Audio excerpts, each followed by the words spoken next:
Hey there, welcome to the Breakthrough Creative. I'm your host, John McDevitt, and this is the place where we talk about the business of art and the art of business. My guest today is my very dear friend, Michael Spooner. Michael is an animation visual development designer. This means the guy is a world builder. He designs the settings and the scenes and the backgrounds and the things that characters use in movies and the places that they live and walk through and act out all of the action. He's worked in television and he's worked in movies. He goes all the way back to Ralph Bakshi's Lord of the Rings in the 1970s. He has worked on the original He-Man cartoon series. He's worked on a bunch of Disney projects, including The Emperor's New Groove and The Little Mermaid. And he has had a major hand as well in the look and development of Veggie Tales style. Michael is a fantastic guy. As I mentioned, he's my friend. We used to hang out frequently because he lived in Chicago and we'd go get coffee once a week. I was sad when he moved back to LA, but the timing was good for him and he has been busy ever since. But he took some time out to share with me his journey into the world of art, and particularly animation.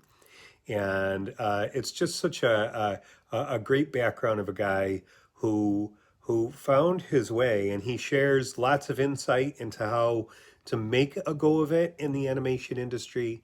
And this interview originally took place. Um, it would have been February, I think, of 2020. It was my first show that I aired on my podcast before I was even doing anything on YouTube. So what I would encourage you to do is just put this on and listen, because I don't actually have the video from it. So there's no video of us talking, but big deal. The information is stellar. But before we get into my interview with Michael, would you please subscribe to the channel? And you can hit the little notification button so that any new videos that are posted, you'll know right away and you can come and watch them. And would you share this show with the artists in your life, with people who are going to benefit from a show that is specifically tailored to creatives who want to make a living from their art? You can also support the Breakthrough Creative on our Patreon page. You can go check out all the different levels and all the different benefits on the page. And I just thank you for your support. And you can find that link down below. But now I'm going to hand it over to me and Michael. Well, so what do you do for a living? Uh, well, it's called visual development design for the animation industry. Have for television, but predominantly over the years, a feature animation. Visual development is a period of developing the visual look of a film. So that happens on the front end of a film. Consequently, it's in the pre-production phase. So it's pre-production and then production, and the long bulk of time for a movie, the making of a movie, is in production. But that can't happen until certain design takes place on the front end. So production knows that has a visual Bible to follow when they're building everything in CGI or 3D animation. And so I have years ago, what visual development incorporates are people that are designers that design characters, they design props, they design worlds, all the color, the palette has to be designed. Of course, we're working along with story, trying to develop story, and my specific area, because I really liked it so much, was world design. To design the locations that have to be, that will end up being in the film. And none of that is allowed to just happen in production, because production will shut down production if they don't have a clear vision of what the world looks like, the characters look like, and all that. So that's why it's very important that that first pre-production phase happen as swiftly as possible and as accurately to hand off that information to production. And so why world design? I mean, my son years ago was just he was very disappointed that I wasn't a character designer, because kids are into the characters, right? Right. And I get that, and I like character design. I just never have been a character designer. I mean, I can draw a figure, and there's a big difference between being able to draw a figure and then being able to create a character. Right. And I'm sure I could have developed that discipline, but I like the idea. I couldn't feel like I would be too restricted with just a character.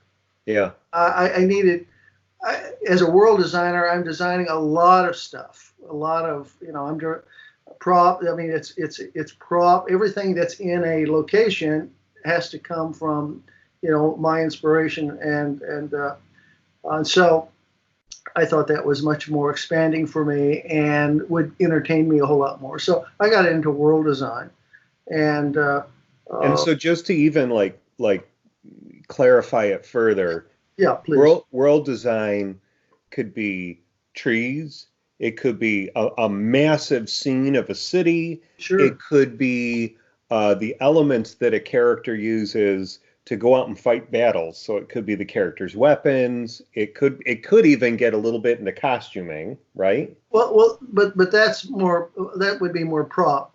Yeah. A prop, and the more important the prop, if it's an animating prop, that is if it's a key prop, that's going to be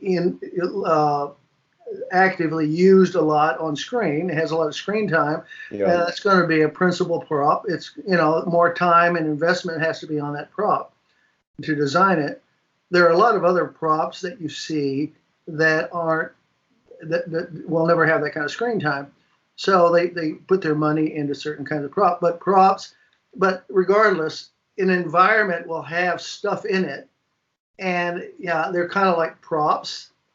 Like in live action film, there's a lot of props within the space of a given scene, and location, but they're not interacted with necessarily, right? Right. So my world designs basically create. I have to design what the trees look like. Yes, because a tree isn't necessarily just a prop. Now, if the character goes to that tree and moves the tree or whatever, it becomes a prop, a moving prop. But otherwise, it becomes a background element that the character moves within that space. So they're pretty much locked down. But again, it can be anything from a shallow interior space to a long, far distant landscape, of sorts. I mean, I've done environments. I've done the interior of a glove compartment for Chippendale Rescue Rangers. For Chippendale, we're talking about characters, right? So anything from what a glove compartment looks like. So basically, I just went out and looked at my glove compartment. It was a big mess. So basically, that's what I did. From that to futuristic locations, that. It was a real brain twister to arrive at it. Real challenges. Sometimes some of the locations were very, very challenging, and demanded the most of you. And you going into it, you think, I don't think I'm ever going to get this, and yet somehow the magic of God's creation, in terms of our being creators, it happens. It takes a little time. A lot of thought process, and sometimes a lot of collaborative ideas. I'm not the only one in this world, in being a visual designer. There's a small team of people, and so we collaborate. We talk about, and then my particular designs, it's handed off to me, and that's then my responsibility. but Yeah. with constantly, we're talking through what that can be and revisions, and it arrives finally through a lot of creative processes that I can't explain. It happens. Yeah, it finally I'm comes amazed together. sometimes. I look back and it's like, I did that. There's no way I can see I could have done that. And frankly, to be honest, I'll be very frank. Uh, a lot of the most challenging locations I've ever designed intimidated me completely going in. I just felt like I almost crippling. Yeah. And sometimes I would have to talk with my wife, and she'd just say, "Michael, you've always been able to do it. Just forget and just get in and get involved." And usually that's the best advice. If you're intimidated, it can lock you up and keep you from moving forward. If you're intimidated, you can, regardless of that, just start making scribbles. Just start getting on to something and letting your mind get engaged in the process and away from your fear. And then you can move forward. And amazing what progress can start happening. Yeah, it's challenging. I'm stuck, or whatever. But if you don't step, if you don't make strokes, if you don't start getting in and start engaging your mind, you're back at nothingness. I'm always looking at a white page. It's amazing. I look at, and it scares me to death, a white page. I have to get in it, and then suddenly things begin to become a creation. So are you saying that action creates opportunity? Well, certainly the opportunity, it creates opportunity, but it creates substance. If you don't have anything on that page, nothing can happen from it. It's process. I can't magically in 5 minutes finish my work. It's a long process of thinking and engaging and restructuring and erasing and redeveloping and redesigning. It's just this whole process, which is very good for the brain. Very, very healthy for us as designers. And then in the midst of all that, there's back and forth, like you said, with other people and with directors and sure, and, exactly. and it's kind of going through a strainer. Yeah, I mean, you almost want that because you say, I'm not going to be responsible for this. Completely. You guys are just as responsible for this as I am, even though I'm the guy that's going to ultimately finish it. There's a lot of thinking that goes into it. Yeah. If I'm working with a production designer, they want to be part of it. They don't want to have a surprise at the end of 2 weeks of amount of work and say, "Oh my gosh, this is the wrong direction." No, they want to roll with me, and I want to roll with them. And that's why in this business, you really have to be cooperating with being a collaborative artist. You have to participate with others, share with others, contribute to others as they're contributing to you and your work. If you can't collaborate, you're never going to be in this business. Yeah, you're toast. That probably goes for most anything. Yeah. If you're hard to work with, or if you're stubborn, like there's an appropriate amount, I think, of pushback and stubbornness that we should have. Yeah. But you need to be. People want to work with people who are good, but maybe more than that, they want to work with people who are easy to work with. Yeah, right. Well, it's a hard task, and if you're dragging your heels, listen, I can't deal with people. I mean, the studios can't deal with people like that. Right. They got to knock stuff. I mean, they got to get stuff going. Right. And if you're holding it back, you're a problem for them. It doesn't matter how talented you really are. And if you've got an attitude that makes community or the space you're working in very uncomfortable because of your attitude, they'll usually get rid of people like that. They can't tolerate that. No, we have to have a peaceful environment. There's a lot going on here. It's got to work well, So, yeah. But again, sometimes, as a designer, you do push back somewhat. I mean, it's not that you're just a yes person, a yes man, or oh yeah, just tell me what to do. No, I mean, you're creative, and they expect you to challenge them with your ideas. If you think this would be better this direction or whatever, then you need to say that and express, this is, and again, and I'm able to do this. I've never done this without having an answer. If I have a concern or I think something, I'm able to back up why I think that would be better. Yeah. That was, well, I kind of like it. Well, that's not good enough. I'm Right. sorry. It's got to work for the picture. It's got to work for the story, which is king. If it doesn't support the story, forget it. So, So you can't just say you're right. Even though I think I'm right. This is just right. Let's just do it. Yeah. So let me bring. Okay. Sorry, go ahead. I want to sometime in the interview talk about the story, because story drives everything. Yeah. I don't just do pretty pictures on my own. Yeah. It has to be a reflection of what we're trying to say about the story, right? It has to support the story in every way. We'll kind of come back around to that, because what I want to do is I want to take you back to the beginning. When did you have the thought that you were going to become an artist? Like, what led you to that decision? Well, I had the privilege of not being able to do anything else. I mean, absolutely nothing else. I was good at nothing else. Is that really true? What? Is that really true? I don't know. I'm a very social person, and I have a ministry heart, and I probably could have moved into ministry. Okay. Yeah, I could have done that, but I had a very strong, I'm very sociable, and I like relationships, and so that's very meaningful, and that's why I like studios. It's been a real blessing to work in studios. And the last thing that a studio would ever do with me is to fire me because I'm not very social. I'm not workable. No, I'm very workable, and that's one of the biggest assets I have, along with having talent to cooperate with that, to go with that.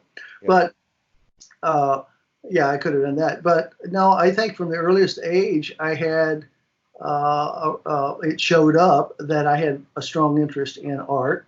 My mother says that, when I was like 3 or 4 years old, that I was on the sidewalk and I was drawing something, and a teacher happened to walk by, and they stopped and they looked at my work, and it was a Native American. At the time, it was an Indian, with maybe a feather in his, whatever, it was obviously an American Indian. Yeah. And she was very impressed at knowing my age. She walked to the door and knocked on the door, and my mother, she said, "I just want you to know that if this is your son, he has a lot of talent. You can see that even at that age." And I'm sure it wasn't outstanding, but it was more than what most children would have had at the time, or possibly, I don't know. Yeah. But so my mother always had that in her head. He has a skill there, and an ability, and and I think we're all gifted. We're born with gifts, and Beethoven had that ability to hear music, right? And which even when he didn't has. What? Even when he didn't, wasn't that amazing? I mean, that Beethoven, he could hear the music in his mind, right, and write it even after he was deaf. Yeah, of course. Fascinating. So that's. We all have a gifting, I think, and I don't know. I'm believing that's true. Mm-hmm. I know I did, but and I think in your gifting, as you practice life in your gifting, or as you practice your gifting in life, it's so much more fulfilling. Your life is so much more fulfilling. You feel connected to life because you're actually doing what you are. Yeah. I'm not an artist because I get paid for it. I've been an artist long before I ever got paid for it. Yeah. And I'm an artist, and I will be an artist the day I die. Mm-hmm. I will be an artist. That's how I see things. That's how I think. That's how I communicate artistically. That's my whole life. And the more I followed through and realized that's who I was as a young person, I had more confidence just walking into a lifestyle of being an artist. Uh, and I could have been a fine artist and never cooperated with studios, and I never been a commercial artist at all. But there was a point where I had to make that choice: is it going to be fine art? Is it going to be applied art or commercial art or industry of sorts? And I chose the latter because I thought it was in the long run would be far more fulfilling for me.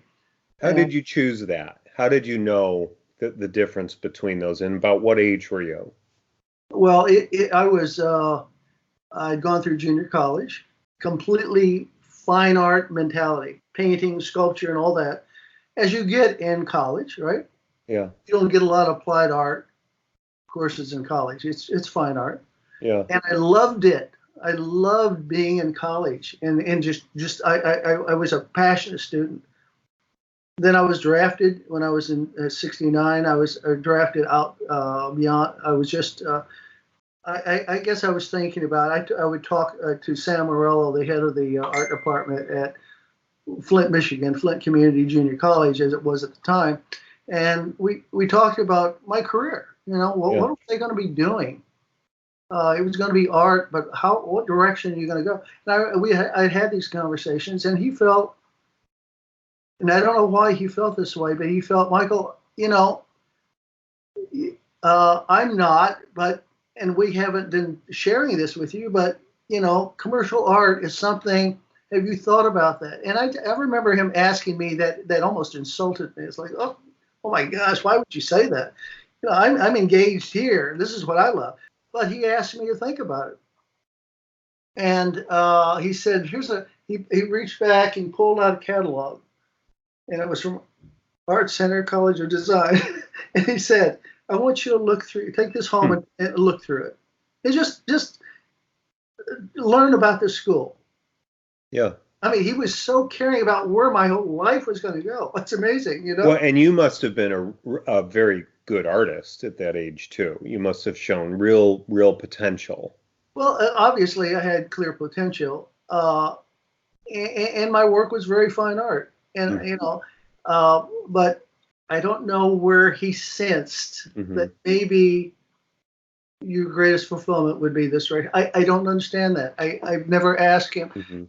He's still living, and I see him every time I go back to the Michigan area. But wow, he asked me to do that. Well, okay, then I began to engage myself this direction, and I had to overcome a battle of, but this is what I am. I'm a fine artist, and to this very day, that's what I am. I'm a fine artist. I'm a fine artist that has involved himself with illustration and animation world design. It's amazing. Yeah. I'm still that fine artist. I've never given that up. And that's why I've kept up my own personal fine art over the years. Right. That's why when I retire from this industry, that's where I'm going to continue to go. So I am the fine artist. So, and at this point, you had no concept of what world design was? Oh, no. Animation was the last thing in the world. I mean, I never thought, I went to Art Center to study illustration. Yeah. And animation was basically kind of dead anyway at that point. I went to school in the early 70s in California. So what happened with the Army? You'd been drafted? Oh, yeah, I was drafted in the Army. I was drafted before I went to Art Center. I had already shown interest in Art Center. I applied. Art Center returned to me, you're accepted to Art Center. Okay. That was a real privilege. Not everybody got to go to Art Center, especially at that time. But I was I was quite excited. Then I came down. I received a letter of being drafted, and I thought a lot about it. And I thought, they're going to continue to. I could ask for a student deferment, but I don't want to be out there in that opportunity and then be forced eventually to be denied a student deferment in the middle of that and then have to go to the Army. So I said, just going to go. And it was during Vietnam era. And it was 1969. And I went into basic training, ended up, doing well in basic training, And then my entire company in Fort Knox, Kentucky, from Michigan. Fort Knox, Kentucky was where I did basic. They went to Fort Polk, Louisiana to do infantry training for Vietnam, jungle training. Yeah. Vietnam. I was the only one out of that entire company separated. And I was so bothered by that because, you become a family. Not that I wanted to go to Vietnam. I didn't. But if that was what was going to happen, I felt like I was betraying the company. I ended up 3 or 4 months later discovering and I told you the story, I think. Happy Veterans Day, by the way. Oh, thank you. Today is Veterans Thanks for serving. Yeah. I appreciate that. Yeah.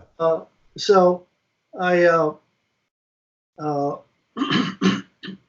I discovered why I wish they told me this from the beginning, but I fell into, I lost my father when I was 5. He was killed in a car accident. So I'm the only male survivor of my name, my family.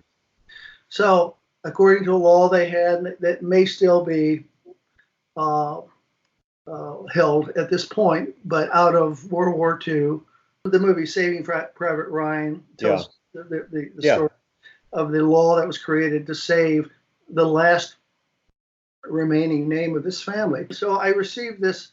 They did this automatically for me, and I didn't understand why, but I was told eventually that was the case. They would not send me into a combat zone. So I became an illustrator. I went to Fort Benning, Georgia.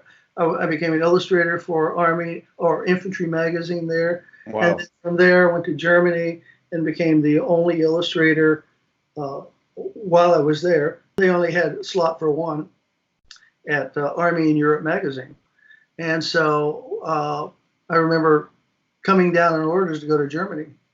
When you go in the military, the first week you have testing, and part of that testing, they give you a sheet of paper, one sheet of paper, and it's called a dream sheet. And they ask you 2 questions. Where would you like to go during your service? And what would you like to do? That's it. Yeah. And I said, I'd love to be an illustrator. And I would love to go to Europe. I'd never been out of the United States. I'd rather go to Europe than South Vietnam. So, sure. Yeah, no, that made sense. Yeah. So that dream came true. I became an illustrator, and my second year of the 2-year commitment as a draftee, I came down on orders to go to Europe, and I was at Fort Benning, Georgia, and I could have stayed there as an illustrator, but the editor of that magazine said, "Wait, I know someone who is an editor for Army in Europe magazine. Let me contact them." He literally made a phone call to Europe and asked what the status was. Do you need an illustrator? And they said, "We're losing our one and only illustrator. We need an illustrator." Wow. It was just like things fell into place. So I came down, I basically left Fort Benning, had orders to go to Heidelberg, Germany, where I lived for a year as an illustrator at the 7th Army Command. And I was an illustrator for Army in Europe magazine. Wow. And I separated from the service over there, did some traveling, but came back and headed back to Art Center. I mean, basically, I headed to Art Center because they told me, I said, I'm being drafted. And they said, listen, you're still accepted. Whenever you finish your obligation, you're accepted here. So, wow. So that's how that worked out. And I studied illustration at Art Center College of Design. Was an illustrator for a while. It was a rough time. How was, let's not skip over the Art Center. How was your experience there? Oh, I loved it. It was a kind of study that was different than fine art. It was very, very challenging.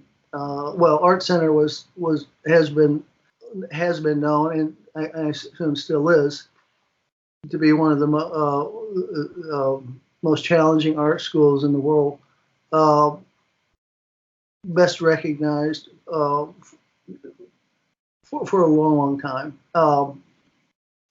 At the time they had, illustration. They had of every sorts: fashion, editorial, advertising, illustration. They had photography, great photography department. They had industrial design. Most of the design graduates from industrial design were hired by General Motors for decades. Yeah. Volvo, the European car maker. I mean, it's just, I mean, they always tap art center college students and graduates. So what would you say was the biggest difference then between fine art focus and commercial? Well, commercial, you have to know how to draw and design. It's an absolute demand. You can't, if you don't know how to draw, you can't be an illustrator. You can't design, you can't be an illustrator because you design when you draw. And the fact that every assignment, it just comes out of the blue. I mean, you know, you are, an assignment comes to you. It's a challenge. It's like, I'm not ready for this, or I am ready for it, or it's nothing that it's out of, it wasn't, it's another, it's an other assignment that comes not from you, but from someone else. So even in the animation industry, it's other people's ideas. I mean, other people's story that I'm trying to create, right, visually, but fine art is just absolutely personal. It's my own ideas. It's my own development of the process where I'm going. It's all me, you know, and I try to keep that alive because I really admire that. But you know, and I'm at a point in my career where I really want to close the door to all of this applied art business, doing it for someone else. Now start feeding my own ideas that I've had over the years. And that's the difference between fine art, I think, and applied art. Applied art is a process. You are actually creating art for industry purpose, not for a private or personal purpose. right. It's a pretty good way to make a living, right? It is, yeah. Yeah. Sometimes better. And that's why a lot of fine artists end up teaching, because they need to support their fine art by having revenue that is not necessarily going to come in from fine art, unless unless you're very successful, you fall into the right situation and your work is very highly accepted and sought after. So it's the 70s, right? mid 70s now, Yeah, and yeah. you've graduated from the art center, and now what lay before you? Well, I mean, certainly not animation. Animation was kind of dead in the water. Walt Disney. There was some television animation, Hanna-Barbera. There was Filmation. They were doing television stuff. Not much more than that. Walt Disney died in '65. The company wandered for 15 years. Ron Miller, Walt Disney's son-in-law, took over the company. He was an ex-football player. I'm sure it was very challenging for him. He wasn't necessarily a business guy, I guess. I assume that's the case. I don't want to slight him because I don't know him, but but it wasn't going anywhere, the company. And animation, the feature animation wasn't what it was when Walt was there. Even the remaining great animators were very concerned that the company would just, the animation part would just die. And they were concerned about what they understood about animation, the skills and the principles and ideas that made them great animators. They were going to die with those secrets. Right. So they encouraged the company to educate some people they could bring in, they could inherit those skills or those talents or those secrets. And so the Disney started creating a school out in Valencia, California. It's just a small bit of information that needs to be understood, that Disney was meandering as a company in terms of animation, the flagship of the company being the animation division. They already had Disneyland and all that, but the company was meandering, and they put a lot of money into this Cal Arts, and it was a broad art school. It had a lot of fine art, music, a theater. It had the arts, fine arts, and it had also the School of Animation. So it was out of that school of animation that they tapped students they selected certain students that these last remaining old animators at Disney could share and groom for the future. Still, Disney didn't have much leadership until Michael Eisner in the earliest 1980s came in to the company and took over. And he was there for almost 19 years. I think he came in 1984 and left leadership in 2005. He took the company and made it into what we know as the company today. Iger and the current head, wouldn't be where they are today without Eisner's leadership. Right. But even Michael Eisner, not having any interest in animation, because he was just a studio head, he had thoughts about closing feature animation altogether. And Roy Disney, Walt Disney's nephew, part of the company and owner of the company, part of the ownership of the company, said that's not going to happen. That will not happen. If you've got to get the vision that animation is the flagship of the entire company. Right. Everything comes out of animation. The features, all the parks, everything is about animation. What we create in animation. So he corrected Michael Eisner. Michael Eisner began to put a lot of money back into the feature animation studios, and they began to, along with Jeffrey Katzenberg came over also with Eisner, and he headed up animation, all animation, and it really began to grow again. Well, here I am, a struggling illustrator in Los Angeles during those earliest years there, from 75 through the earliest part of the 80s, and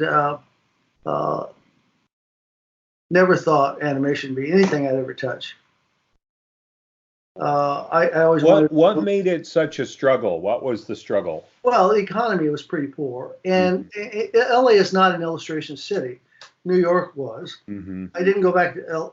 My intention was to graduate, go back to New York. I'd already been back to New York. A lot of my friends graduated before me. They went back to New York. I was going to go back to New York, but then my last semester of school, I met a girl at school, and she unfortunately was in her first semester. And I kind of fell in love with her, and I stayed because of Karen, the girl I fell in love with. So in effect, I tried to eke out what I could in LA, and it was just, unless you're into advertising LA and here, and I tried some advertising, it was just a pain in the butt. It was just so painful. All the revisions, they're never satisfied. It's just the better money you're making than editorial. It was too painful to make that money. And I said, listen, I'm much more, okay, I'm a fine artist. The kind of illustration I'm going to do is going to be more personal, editorial. Okay, they allowed me to have a little bit more personal vision, and consequently, the budgets for editorial were much smaller than advertising. Advertising got big budgets because you're trying to sell a product, right? Right. So editorial, I'm illustrating a story here in this magazine or this and whatever, so it's not that critical. So it was hard.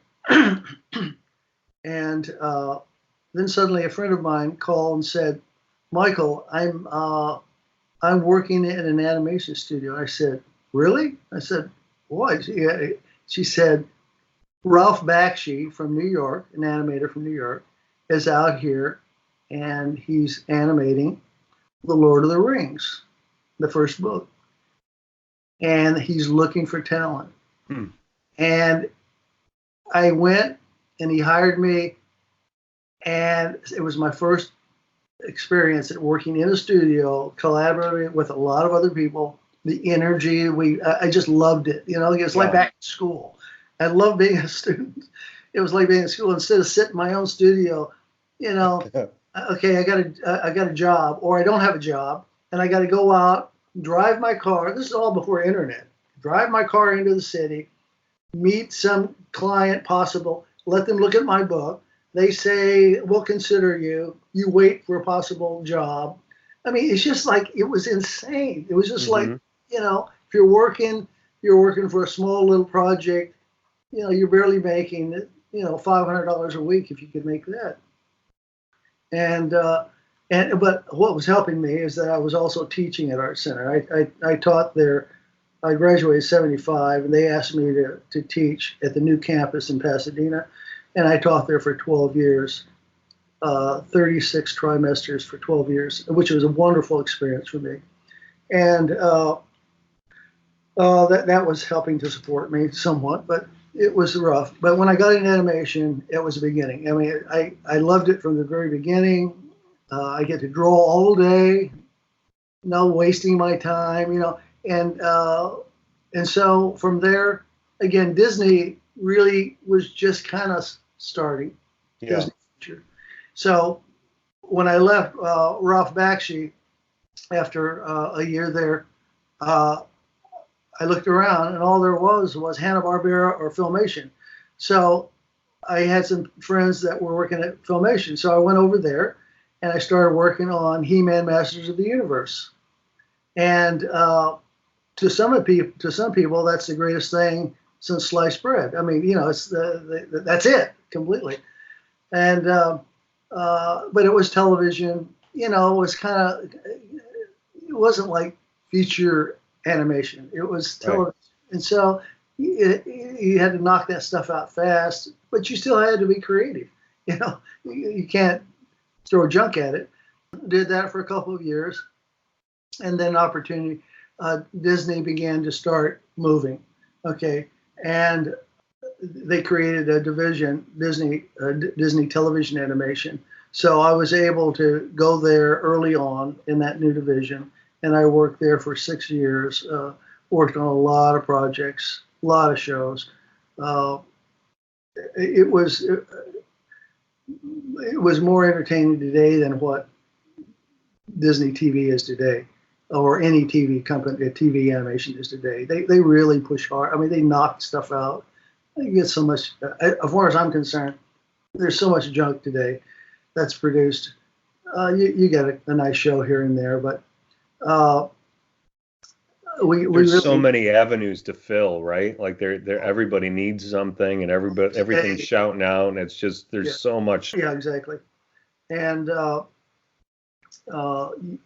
so, but during those years at Disney TV, I worked on Chippendale Rescue Rangers, Goof Troop, Bonkers, Little Mermaid for television, a lot in Bonker. Yeah, there are various projects, but again, a project would last a good year, and I would do 65 episodes. We're talking about a show that I would have 8, 10, 12, 15 locations to design every couple 3 to 3 weeks. That was a lot of work to be done, but I would never knock it out. I held my standard. Listen, I'm a feature animated artist, not a TV animation artist. So I always saw myself as that. So what kind of hours were you working? Well, 8, 10 hours a day. Sometimes more than that, but And the commute then in LA, 8 to 10 hours to get home, right? Almost. So it was a full day. I mean, you're talking, if you're 8 to 10 hours, you're 12 to 14-hour day, right? Right, easy. Yeah. Yeah. With driving time and stuff like that. Yeah. But when I left Disney TV, I went over to Warner Brothers. They were hiring. They started competing with Disney because they saw that there was big money in feature animation. So Warner Brothers started Feature Animation Studio. I went and I started on a project, Quest for Camelot, which became a big failure because the executives took it over and began to run it all. I mean, it disaster. But I was an art director on that. until they paid me and my co-art director. They paid us off, paid us our full contract out because they were just going to knock the film out. Yeah. Said art directors are going to be a problem. They're going to hold us up for doing what we're going to want to do. We're just going to knock it out from here on out. So Wow. smile. They paid us out of our contract. That was the biggest bonus I've ever received. But after that, went to Disney Feature Animation and was there for 3 projects. Started with Emperor's New Groove, Treasure Planet, and Lilo and Stitch. Okay. And then in 1999, Phil Vischer at Big Idea from Chicago contacted me and asked me if to prayerfully consider coming back to join him. And how did he find you? To this very day, I have no idea. Okay. Well, he knew I was a Christian in the business, Mm-hmm. and that meant something to him. A Christian that had some talent, and I'm not sure. He came out. He called me out of the blue. I barely knew VeggieTales. Right. Okay. I mean, I was at Disney Feature Animation, and VeggieTales to me, comparative, it was like night and day. And my mind was in feature animation, but he was wanting to grow into a feature animation studio, being very successful with direct-to-DVD. He called me out of the blue and said, "I'm going to be in LA next week. May I have dinner with you?" And it was like, what's this? I just know something's up. And did you know anything about him? Did you know about his no, background? Or no, I immediately began to research him at the time, so I would not sound pretty stupid while I'm sitting there at dinner with him, Mm-hmm. And I looked at some of his works for VeggieTales, and I thought it was clever and it was fun, but it was nothing a feature. It was not Disney feature animation, So, and it was unusual because he was going to be creating a show that was direct to video, right? all his stuff was direct to DVD. Right. Yeah. Right. That was his success. Mm-hmm. He was in 3D animation before most anyone got into 3D animation, Right. and making money at it. But it was so I'm at dinner with him, with his executive vice president, Chris Meidel, who I got to know better than Phil. Phil is a very private kind of guy, and so, but nevertheless, I had dinner with them, and I knew I knew they were gonna ask me something about coming back there, and I didn't want to do this at all. And he did. He finally, after we ate, small talk, Michael, why I'm here and why we're at dinner together. My objective is this. I'm going to ask you. I'd like you to come back and work with me at Big Idea. And he said, I want you to pray about this. Mm-hmm. And there was a pause. And he said, would you pray about it? And I said, yeah. Oh yeah. I'll pray about it. Just like that. I just want to get out of here. I don't like the situation. I don't want to do this. But I'm not going to tell you that right now. I'm not going to just say, I don't want to do this. Do you know where I'm working? You think I'm going to give up that for this? No way. But he just simply said, pray about it. And I said, yeah, okay, I'll pray about it. Never intending to be serious about that. We separated our ways, and a week later he calls me. Now he begins to hound me. No, he doesn't hound me. But a week later, I felt that way. He calls me and he goes, just asking, have you been praying about it? And I wasn't going to lie to him. It was so painful. I had to say, Phil, I haven't. And there was just long pause. Mm. And then finally he says, would you pray about it? Sincerely, would you pray about it? That's all I'm asking. All I'm asking you to do. Just ask God about this. And I said, okay, Phil, I'll pray about it. And Beverly and I started praying. Now, even at that time, he said, I'll tell you what, you don't know who we are. Why don't you come back and see us? So he said, I said, well, it happened to be that month. I said, I'm going to be in Syracuse speaking. And on the way back, maybe I can stop. That'd be perfect, he said. Spend 3 days with us. Get to know our studio. Get to know who we are. And then, you're not gonna know how to pray unless you know that. So I did that, and I really enjoyed the studio. I enjoyed the people, Yeah. and a lot of talent there. A lot of early talent that would just grow into being immense talent. And he wanted me to be leadership there in the company to help. He said, take all the visual development, take visual development and make it something into what we're going to be moving into being a feature animation studio. You have this experience, lead this, help me lead this, okay? Help me make this a strong department.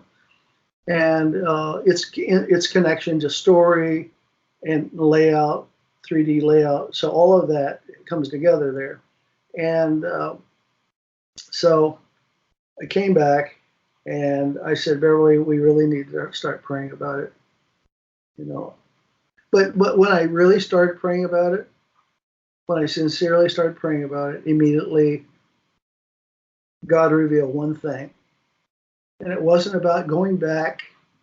It was simply, he made it very clear, you have a lot of pride. And I thought, I have a lot of pride. I don't walk around like some arrogant jerk. I've never felt like I've had pride. He said, you have a lot of pride. The fact that you think you can't leave something that's established in this world system is so powerful, so great, the top of the business, to go back to something small,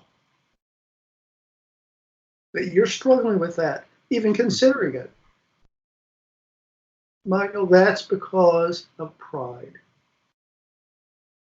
And when he fully helped me understand that, I remember repenting of that, saying, God, I don't want to be that kind of a person. Yeah. So I said, now how do I come to the point where I'm willing to do this?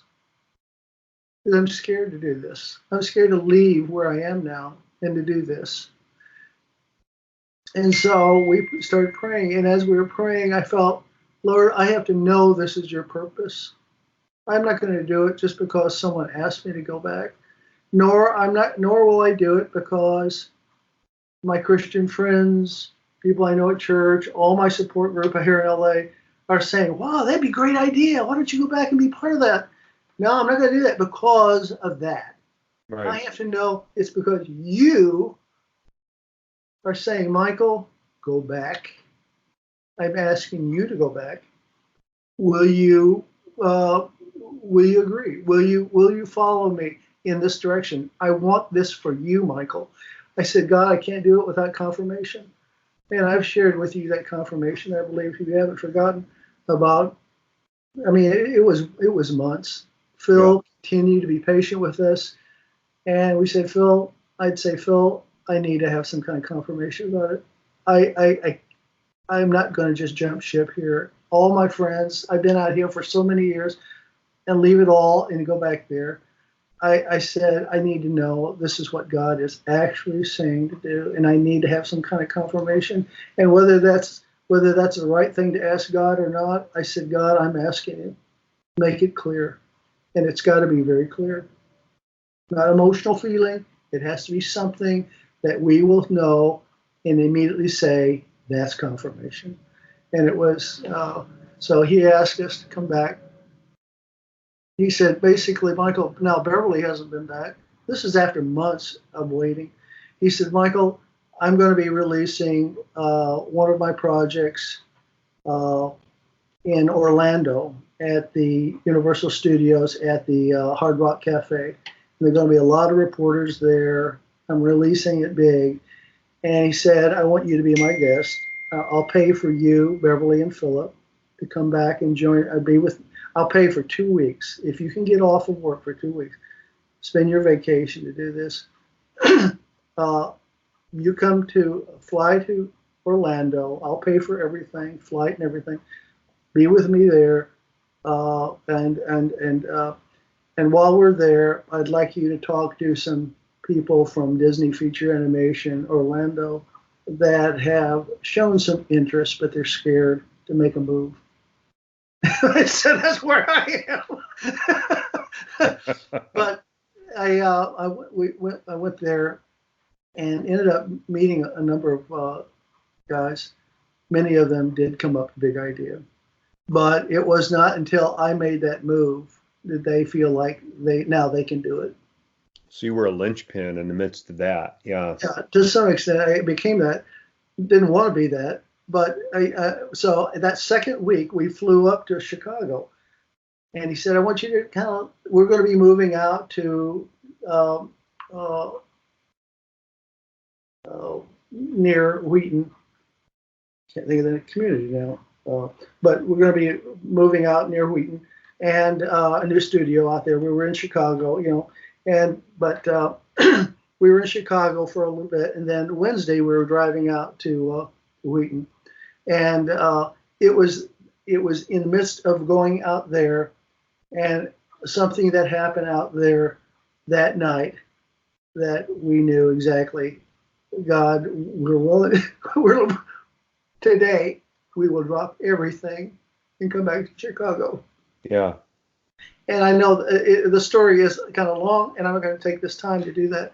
But it's, unless you want me to. But again, what I'm saying, why I'm saying this is that, okay, I'm an artist in the animation industry, but more importantly than that, I'm a person that trusts in the Lord Jesus, and trusting that God loves me and takes care of our lives. I'm committed to that first. And ultimately, God brought us back. We were there 5 years. In late 1999, we went back. Very excited about it. Completely willing to leave everything out here. That's how strong that confirmation was. Yeah. And in 2004, the company went into bankruptcy. What year did you move here? 1999. To Chicago, 99, and 04 is when it went into bankruptcy. Okay. October of 99. Okay. And it went under in 2004. They laid off a lot. The final layoff, I was laid off with everyone else. And that was because kind of had overstepped moving into feature animation, right? That was a financial misstep. Yeah, a lot of things went wrong, and Phil Vischer took the responsibility for everything. He lost everything. He lost everything. Yeah. Everything he lost, and he wrote a book following that, confessing, it was his pride predominantly that was the loss of the company. Well, it's crazy that your pride. What's that? It's crazy that you were brought there to help you out with your pride issue, and then there was a bigger pride issue there in another person. That's pretty wild. Which dealt with a lot more other people, because he had we grew from 65 people when I got there to 300. Wow. Almost 350 people. And most of those people just headed to LA. Obviously, they're out, they're west. So we prayed, God, here we are. Now we're here. So I guess we go back to LA. God said, no, stay put. What do you mean stay put? There's nothing here. Stay put.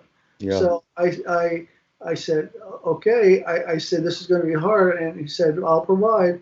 And, we never missed a house payment, whatever. Income dropped dramatically. I was barely making, there were a few years that I was, one year I made $22,000 $1,000. I mean, we were just barely making it. Beverly went to teach it in the school system. Yeah. And it was in 2008. My mother, living in Michigan, because I came from Michigan, began to develop Alzheimer's. Mm-hmm. Yeah. Now we understood why God said, "Stay put.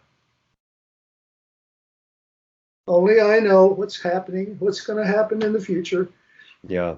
and your mother will need you to be near." And so. And how many hours away was she from you in Chicago? 6 hours. Okay. By car. Yeah. And we went over there often to be with her. Well, in 2012, she died of Alzheimer's. And we knew that year that the season for being back there was over. Yeah. And during those later years there, we got to know one another and became very, very close friends. So I came back to LA.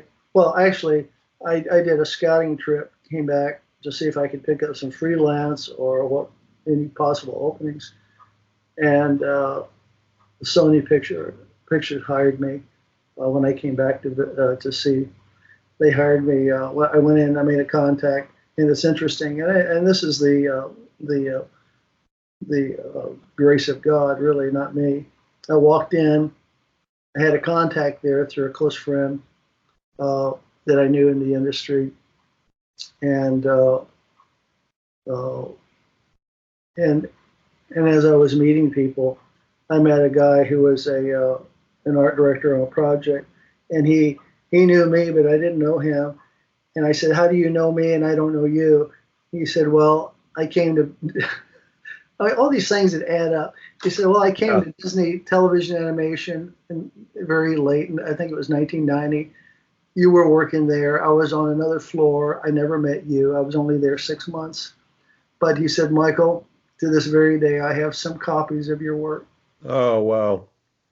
You know, if you really look at all of our lives that trust God, our lives are a lot like the story of Joseph. Mm-hmm. You know, he has arrangements. He has times and people and places he puts us with. All that stuff works out. You know, he provides. And he immediately, right there, said, "Are you looking for work?" And I said, "Yes." I said, "I'm in Chicago. I'm back in Chicago, but yes, I'm here looking for work." He goes, "Can you start Can you start Monday?" Because this was on a Wednesday. "Can you start Monday?" I said, "Yes, I can." So it was like, you know, he wouldn't have hired me if he hadn't known something about me. Yeah. You know, he probably saw more in me than I could see in myself. He believed something about me and my work, but from a few images that he kept all those years. Right. Isn't that amazing? That's amazing. It's really amazing. You're willing to hire me. He said, "No, I don't have to look at your profile. I know who you are. I know what you do." Right. You know, it's just like, that's amazing.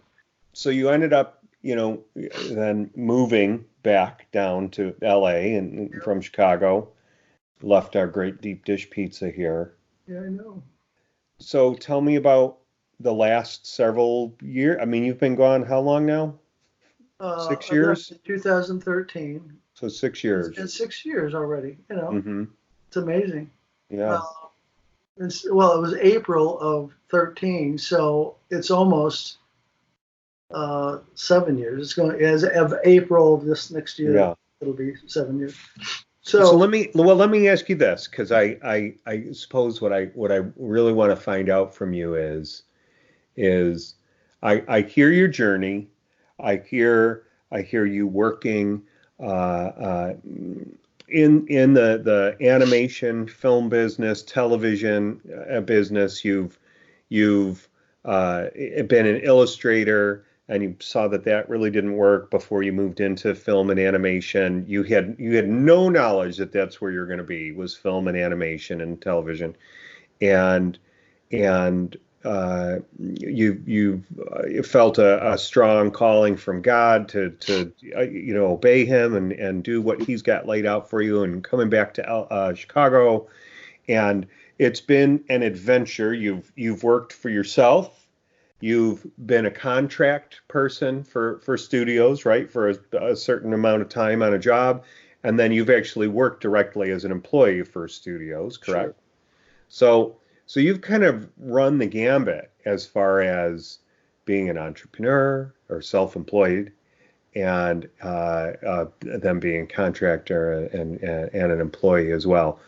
So I guess what I'm wondering is what would your advice be to either anyone considering pursuing a career as a visual artist, um, or somebody who is looking, who's already maybe established as a visual artist in some other realm, but they want to get into the film and animation industry? I think those are kind of similar questions. You tell me if you want to separate those out. Well, I mean, just the challenge of I love art. I want to be an artist. Uh, uh, Only you know whether you love being an artist and whether it's fulfilling for you. If it's not fulfilling for you and you don't really enjoy it, find what you do enjoy. Find your own that talent, that latent talent, that birth talent. That find that, because that's going to be where your greatest, I think, fulfillment will be. That's why it was gifted to you. So find that, and if you know you're an artist, then being an artist makes you have to decide. Where are you? Where do you live? Are there opportunities where you live? Sometimes there aren't a lot of art opportunities where you live around about you, so you have to go to where the jobs are, or you can freelance, but you have to develop a skill where you're desirable, and you have to honestly know whether your skills are there. You can't believe they are and they're not. They have to be. They have to be developed. And if they're not developed, then you need to sacrifice what it takes to get them developed. If you truly have the potential of developing into an artist, if the skill is level is if the potential of being highly skilled is there, I'm sure that we want to be artists. We like doing art, but maybe our talent level will never be developed to a point where you become a professional.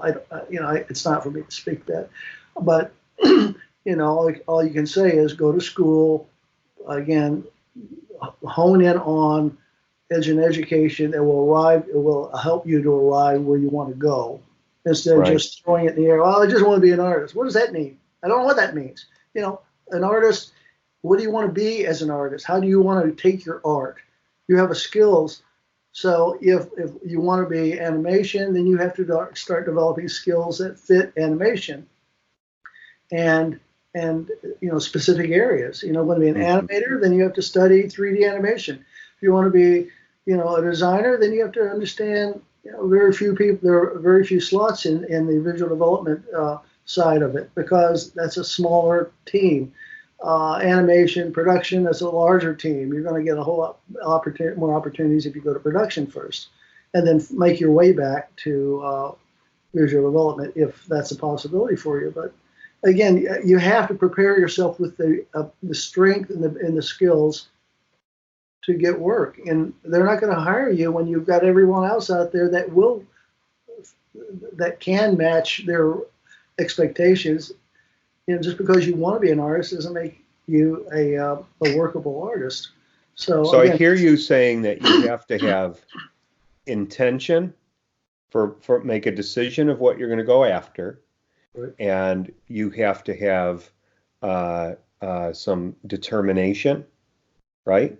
That you're going to set your nose in that direction and go after it, and then you have to be realistic about your talent and your skill level, and get it to a certain place where you're desirable, that somebody is going to be able to hire you and not have to babysit you. You can work with them, they can work with you, and trust that you are going to get done what it is they need you to get done. Right, right. Well, again, first, like you said, you have to have a clear intention. It's not just out there, I just want to be. Well, what does that mean? It means nothing. Right. Be clear about what you want. Sit down, write get a piece of paper and write out, if my dream job I feel that I would love to do is this. Okay, that's your that's your objective intention. That's where it's a vision. It's a vision. It's a vision for where you want to go. Yeah. And to go. Now you have to be realistic. What is it in me now that's able to be that? Yeah. Am I ready for that? Or am I not ready for it? If I'm not ready for it, what does that mean? What does that really look like? And that's the serious question you got to ask. What do I have to do to get to that from where I am now? Yeah. And for everyone, that gap is challenging. It will always be challenging. Mm-hmm. If you're short of reaching that now, it will take work to get there. It will take serious decisions. What do I have to sacrifice to get there? If you're not willing to sacrifice anything, you won't get there. Yeah. But you have to, don't be walking around in blind or in the dark. There are people that actually do this, make contact with them. We live in an internet world. You can blindly sometimes call someone and say, listen. What would you say if you reached out to somebody? Like, what if somebody has never reached out to anybody before and they wanna make a connection? What do you say when you reach out to that person? What do I say? Well, just say, okay, but being very sincere, first if you have to know that person, you have to know who that person might be. Right. Don't know, try to know something about that person so you can approach them by saying, listen, I'm familiar with your work. I truly respect your work. I would love someday to be doing what you do. Listen, let them know the vulnerability. I'm vulnerable. I mean, I'm yeah. This is where I am. I'm nothing more than what I am. And I just want to express that to you. And would you at least give me an ear and give me some advice on where I need to go and how I need to approach it? And they may say, well, I'd like to see some of your work. Can you send me some examples of your work? So we start with a clear understanding about what level you are now. Right. And if they're willing, well, there are a lot of artists that are willing to do that. Yeah. That's been my experience whenever I've reached out to somebody. Yeah. More often than not, they've been more than willing to share with me. And then as my career has progressed, anybody asks me, I'm more than willing to sit and chat with them. Sometimes go grab a coffee. It's like, hey, if you're near them, whatever. Yeah. Certainly. Yeah. And I've done that cold meeting many times. Yeah. And so. But you have to be bold enough. You're not going to go anywhere unless you're bold enough to at least do your own homework, find out about what it is you want to, So you like the idea of being this? Well, do you know what that's really about? So if you were actually doing it, would you fully enjoy it? I mean, you don't know that. So you have to do some homework and research. And again, if you're not there, the professional will let you know that. I would never say, oh, yeah, you're there. And when you're not, it'd be a great disappointment for them. No, you're not there. Be willing to accept and hear some hard truth. Mm-hmm. You have potential. This is the training you need at this point. Again, it's going to be step by step by step. Right. It's not going to be broad jumps. It's going to be steps. And I found that people sometimes they just give up too early and too easily. It's like they just. Mm-hmm. It's a tough world, right? And there's tough stuff, and reality can be hard. But they're either so fragile, or they've just never had any encouragement in their lives that they just give up early.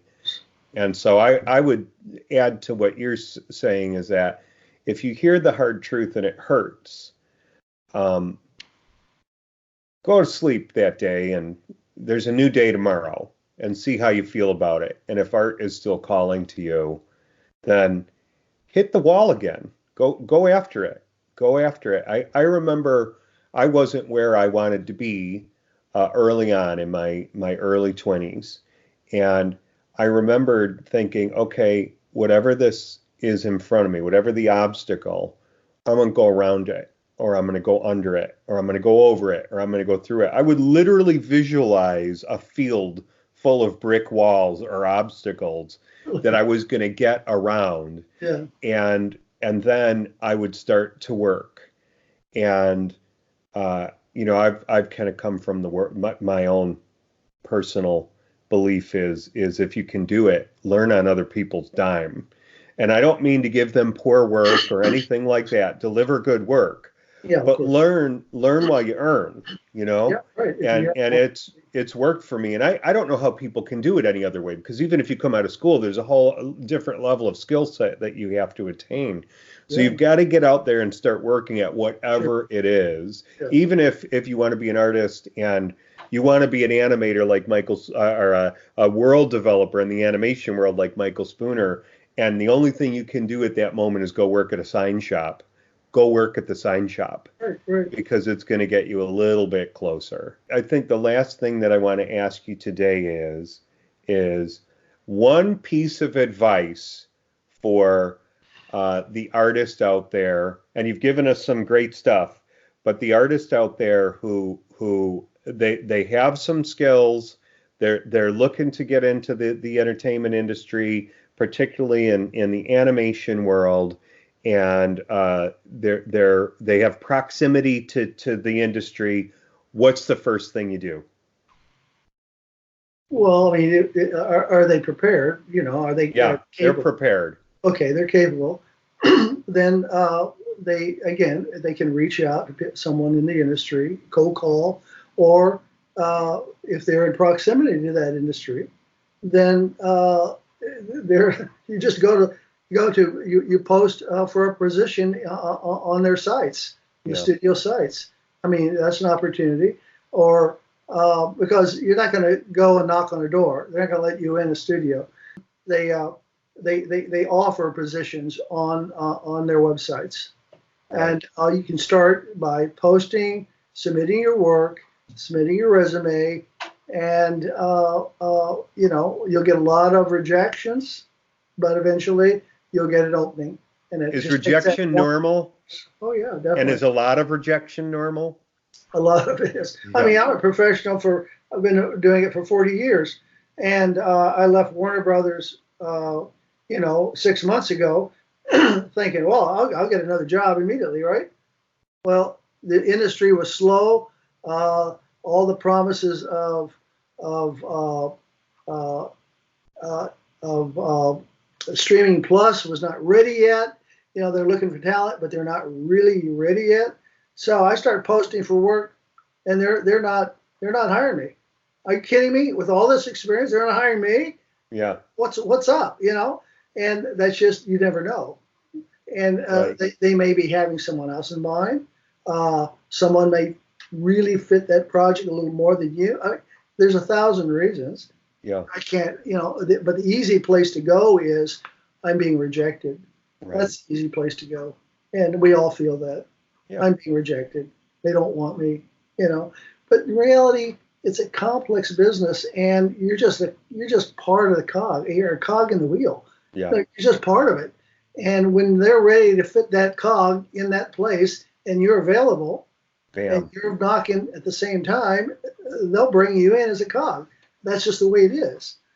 No one's going to open their door. Oh, you're finally in town. They don't know yet. Unless it's your mom. Your mom gets a job there, right? She'll bring you in. So what do they say? Luck is opportunity plus preparedness.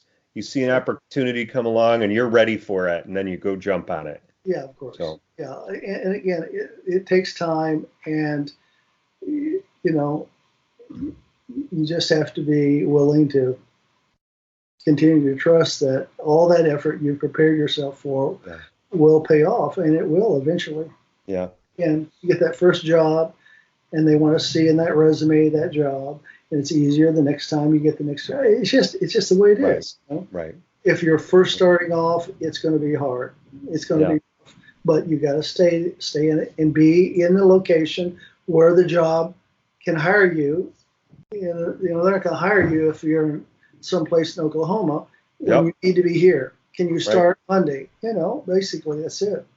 Yeah. So, yeah. Michael, this has been awesome, buddy. I really I appreciate you, and I love you, and I miss you, and I'm grateful for you sharing your story and your wisdom here, and I'm looking forward to more. You're going to share more stuff down the road. Do you like how I just commanded that to you? Yeah. Um, Yes, sir.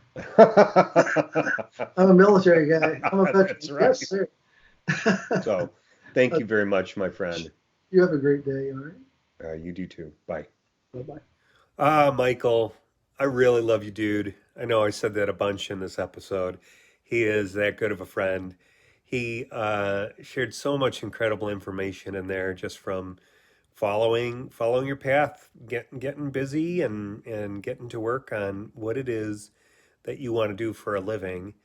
And he put himself in a position to succeed, and he has a really strong faith, and he trusted God throughout his entire journey. And he's just one of my favorite people. So there's just so much to glean from this particular episode. It might be worth another listen, huh? Michael is going to be my guest again next week, and he is specifically going to break down his work on Hotel Transylvania 2. I really wanted to get insight into the hows and the whats and the whys of working on a team in animation. So that will be episode 80, again, with Michael Spooner talking about Hotel Transylvania 2. It's the beginning of October, and it'll be the beginning of my kind of Halloween block of guests. I do love the spooky stuff. So, with that being said, I am John McDavitt, host of the Breakthrough Creative, and I'm looking forward to seeing you next time.